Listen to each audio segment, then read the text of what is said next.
Well, yeah, there are ways of responding to all of these objections. It's not as though, a number of objections are put forward and now we all have to fold our tents and slink silently away. There's a way of responding that hedonist arguer can use in each case. So how would we respond to the first of the three objections or objection types that I mentioned, the hidden resistance argument? Well, an interesting feature of that objection is that if it has any force at all, it really has very wide applicability. It applies across categories of believers and non-believers. In fact, Peter van Inwagen, in the very discussion I alluded to, was inclined to say that he himself, as a believer, had all kinds of hidden resistance, no doubt, to the demands of God. Well, but then, if it's the kind of thing that even believers feel, why should we focus on this as the cause specifically of what looks like non-resistant non-belief? Okay, we need something that's going to be plausibly viewed as a cause, in this case, a resistant cause of non-belief. And especially when you have examples of people, at least some people, among those who appear to be non-resistant non-believers, who they really don't look like they're resisting God. They may, in fact, be former believers. Take former believers, for example, people who used to believe in God, and they've been worn down. They don't want to be. They want to continue believing in God. They may still be part of a moral community. They may, in fact, continue to impose on themselves, significant moral demands. So many of the things that the hidden resistance sort of argument appeals to don't even apply to them. You'd need some sort of theological background assumption to be able to press the point any further beyond that stage. And of course, we're doing philosophy here. When the hedonist argument is put forward, it's in a philosophical context, and we should be able to refute it, if at all, with philosophical considerations. But another really important point that has been overlooked quite a lot, I think it's finally sinking in though, and that's why this kind of argument isn't made very much anymore. It's that non-resistant non-believers come in many different forms and have appeared at many different times. That's the important thing. It's not only people right now who are in doubt or who disbelieve and who have thought about the evidence and now have to somehow back that up, that it's really because they're looking at the evidence that they're non-believers.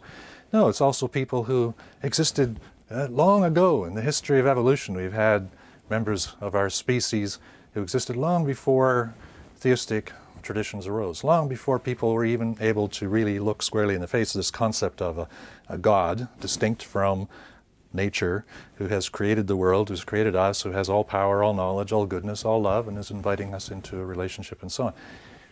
There have been lots of people in the past who just didn't even have that concept. Are they non-believers? Clearly so. They don't have the belief that God exists. Are they non-resistant non-believers? Clearly so, because they can't so much as frame the idea for themselves, and so how could they be resistant, all right? So here you see how it's so important that we notice how the argument, as it were, moves from above, not from below. It's moving from reflection on the nature of God, and it allows the problematic consideration to emerge from that reflection. So when thinking of the nature of God, you gradually get to see that it's non-resistant non-belief in whatever form it takes that's problematic, and that's why we can now use that to respond to this sort of hidden resistance objection. When we notice that the category of non-resistant non-believers includes these people who exist as it were pre-doubt or pre-disbelief, we see that objection really has no force at all. So that's, I think, an adequate response to the first sort of objection. The second one, which says that saying that God has to always be open to relationship with us, isn't that sort of demanding or extravagant? Well, we're talking about perfect love here. We're thinking about a being who is unsurpassably loving.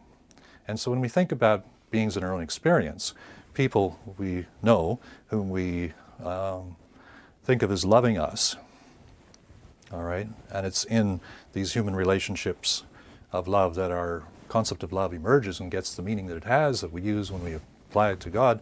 When we think in these ordinary contexts, can you imagine somebody of whom you would say that she really loves you, Can you imagine somebody like that who isn't always open to relationship with you in the minimal sense that I've described, not being closed?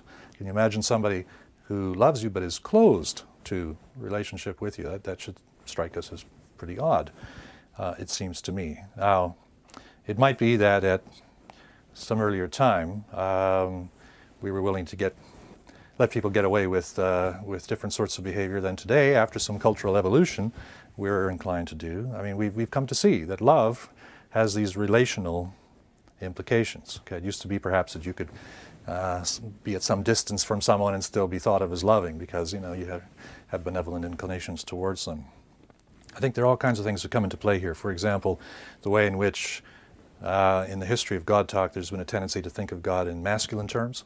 Think of God as Father, and so on. And in the not too distant past, we were inclined to allow males and fathers to be somewhat distant, all right? But if we think about what we have reason to believe about the nature of love, right now, trying to avoid the influence of those sorts of factors, won't we say that somebody who loves you is going to be open to relationship with you so long as it's possible to absorb the consequences of that sort of openness, and bringing those consequences into harmony with the flourishing of various parties to this relationship and the relationship itself. There's a kind of principle there. I call it the openness principle. I've just enunciated it. Let me say it again. If A loves B, okay, then A will be open to this kind of relationship with B insofar as A is able to accommodate the consequences of such openness, bringing them into conformity with the flourishing of both A and B and of any relationship that might come to exist between them. Now, you say to me, aha, you've put a qualifier on openness, and indeed I have. And there are some odd situations in human life where perhaps it's not the case that A is able to accommodate all the consequences of openness. If somebody, for example, gives up her child for adoption because she thinks she's not a fit parent, or he thinks he's not a fit parent, whatever it might be. Could be that you'd want to say, well, she still loves, or he still loves this person even though no longer, but it's again because they're unable to accommodate the consequences of openness. And when you think about God, that's not going to be a consideration. God is in so much better a position to accommodate all the consequences. So when we apply that openness principle, thinking about God, we're not going to have the kind of result we have with human beings.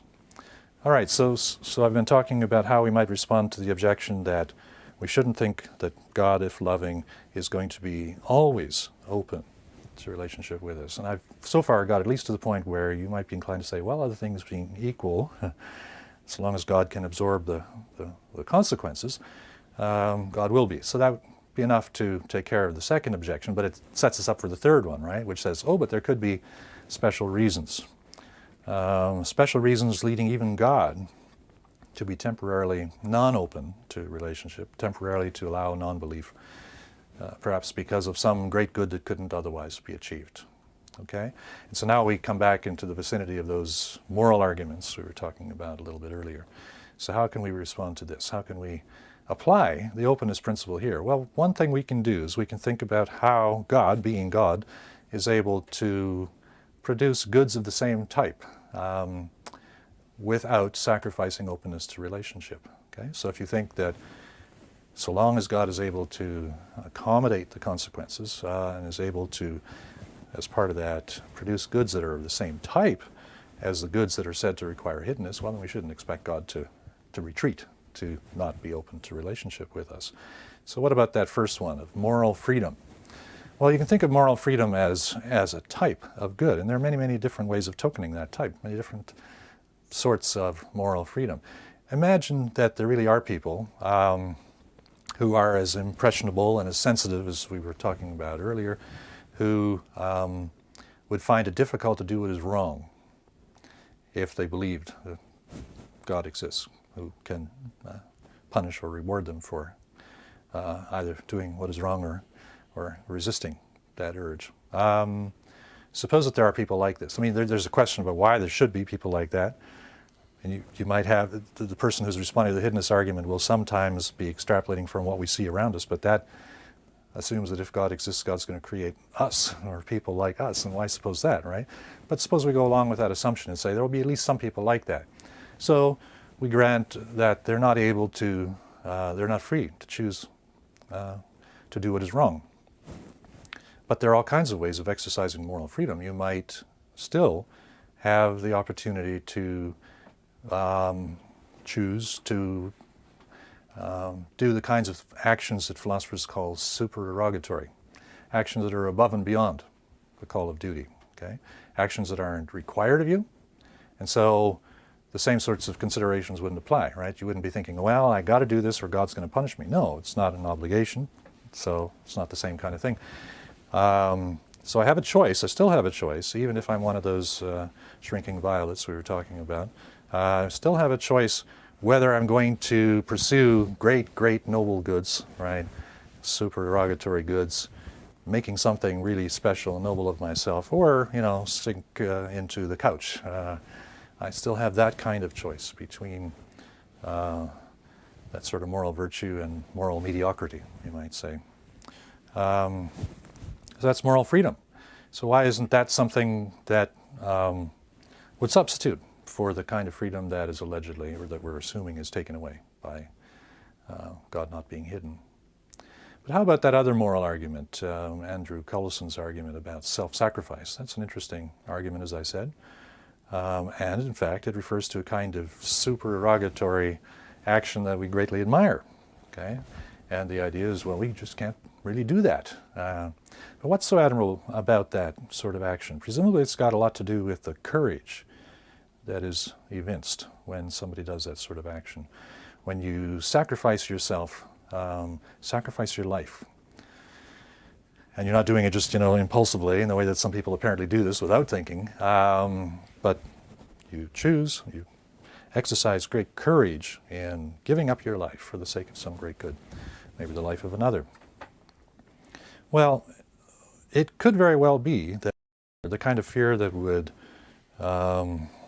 cancel courage or diminish the kind of courage that can be exhibited, it could be that that fear would be made irrational by belief in God. But it's another thing to say that it would just be absent because of your belief in God. Fear, as human beings, let's suppose we're talking about beings that are somewhat like us. That's what the objection has got us doing. So we're thinking about being somewhat like us. We have very powerful self-preservation instincts, and those we should expect still to be mobilized, still to be causing fear, even if you believe that God exists. I'm not sure I can see how fear would be that greatly diminished. And so I can't see that there'd be a significant difference between somebody who does that sort of action, between the kind of courage it's called for, doing that sort of action reflectively, not believing in God, and somebody doing it who does believe in God. Something else to remember in this neighborhood that will help to make that point persuasive is that when we think about believing in God, we must be careful to realize we're just talking about belief in God. We're not talking about a sense of God's experiential presence. People will sometimes conflate those two. I've seen that over and over again. And so it could be that if somebody has this reassuring sense of God's presence, right, in the moment when they make a very difficult choice, that choice is actually not going to be that difficult. Okay, it could be that, you know, they're just sort of rolling along, and in this powerful sense of God's presence, they can do anything. Okay, all right, maybe that's the case. Suppose that's the case. That's a very different scenario from which somebody simply believes that there's a God, you know, just has that extra intellectual item. Believing that there is a God, as the hiddenness argument tells us, they're able to do all kinds of things, entering into relationship with God, if there is indeed a God. But I don't think that it has the power to prevent somebody from requiring courage to sacrifice a life. And if we think it does, we may be conflating belief with a sense of God's experiential presence. So that's at least an initial response. There's much more in the literature, but an initial response to the three types of objection we talked about earlier.